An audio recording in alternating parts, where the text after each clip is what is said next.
오늘은 우리가 또 어디 가야 되죠? 12시까지 끝내야 된다고 그러던데. 예. 저번에 4시간 반 했더니 다 여러분들 잘못이에요. 머리 보고를 많이 해요. 네, 다음은 사실 내 잘못인데.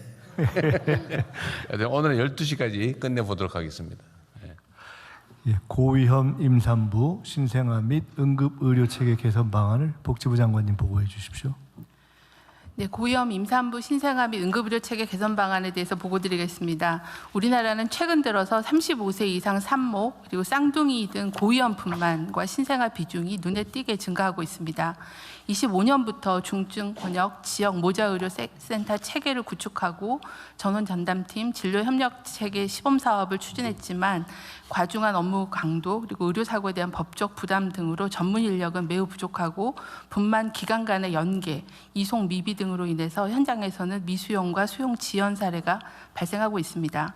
국민의 생명을 살리는 정부를 구현하기 위해 향후 60일 이내에 이송 전원 체계를 즉각 정비하고 2027년 상반기까지는 모자의료 체계 재편과 의료 사고에 대한 법적 부담을 완화하여 모성 사망비를 최저 수준으로 만들도록 하겠습니다. 우선 60일 이내에 기존 자원을 최대한 활용해서 지역 협력 체계를 강화하여 신속하게 진료를 받으실 수 있도록 하겠습니다. 첫째, 일반 분만병원과 권역 모자센터 간의 연계 협력을 강화해서 고위험 응급 분만 발생 시에는 해당 권역센터에서 수용하도록 하고 또 진료 협력 체계가 없는 충청권, 전북권, 제주권에는 올해 7월까지 조속하게 구축하겠습니다. 둘째, 119 출동 시 임신부가 다니던 분만병원으로 우선 이송하여 의사가 상태를 판단하도록 하고 해당 병원에서 진료가 어려울 경우에는 모자의료 전담팀과 119가 협력하여 권역 및 전국 단위로 이송병원을 신속하게 선정하겠습니다. 신속하고 안전한 이송을 위해 병원 간 전원에도 119 구급차를 지원하고 범부처 응급의료 헬기도 연계하겠습니다. 의사가 탑승하는 닥터 헬기를 우선 활용토록 하여 고위험 임산부와 신생아를 보다 더 안전하게 이송하도록 하겠습니다. 셋째, 국립중앙의료원 중앙모자의료센터 내에 전담 상황팀의 전원 전담팀의 상황 요원을 증원해서 동시에 여러 건을 처리할 수 있도록 하겠습니다. 6월부터는 모자의료 정보 시스템을 개통해서 기존의 전화 문의 방식을 시스템 동시 요청 방식으로 개선해서 병원 선정 시간을 단축하겠습니다. 모자의료센터에 대한 인력 규제도 완화하고 건강보험 지원도 확대합니다.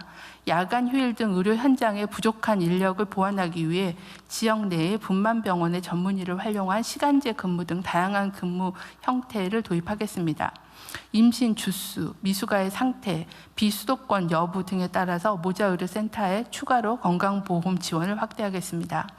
다음은 2027년 상반기까지의 추진 계획입니다. 먼저 현재 서울에만 2개소가 있는 중증 모자의료센터를 5국 중심의 비수도권으로 확대하겠습니다.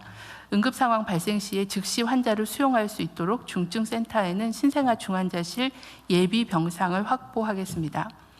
현재 운영 중인 중증 권역 지역 모자의료센터를 진료 역량과 실적에 따라서 단계를 조정하여 실질적으로 기능할 수 있도록 체계를 정비하겠습니다.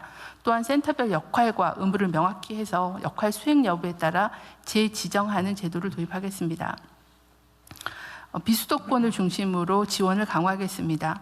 비수도권 모자의료센터의 시니어 의사 채용을 지원하고 국립대병원의 상과 전임교원 증원도 추진하겠습니다.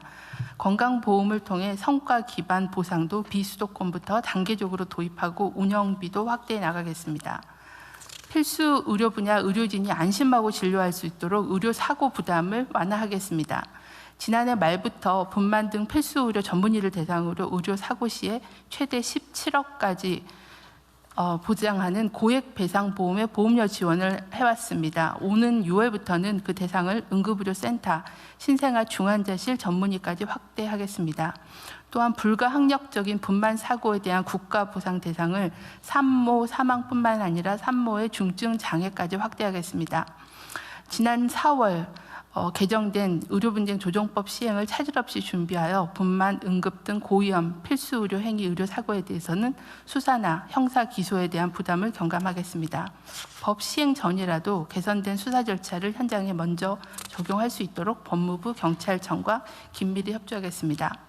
마지막으로 응급의료 이송체계입니다.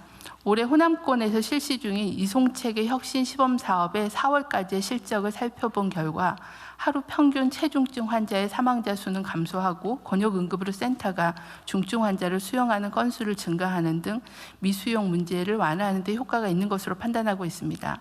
전국적으로 지역별 이송 지침을 신속히 정비하고 이송 체계의 혁신을 하겠습니다. 제도의 안정적 시행을 뒷받침하기 위해서 응급의료법 개정도 9월 내에 완료하겠습니다. 아울러 응급의료기관 지정 기준을 개편해서 권역응급의료센터, 지역응급의료센터에 심근경색증, 외상 등 중증 응급질환 치료 역량을 높이겠습니다. 국민의 생명을 지키기 위해 대책을 차질 없이 준비하고 속도감 있게 시행하겠습니다. 관련 부처의 적극적인 협조를 부탁드리겠습니다. 이상으로 보고를 마치겠습니다.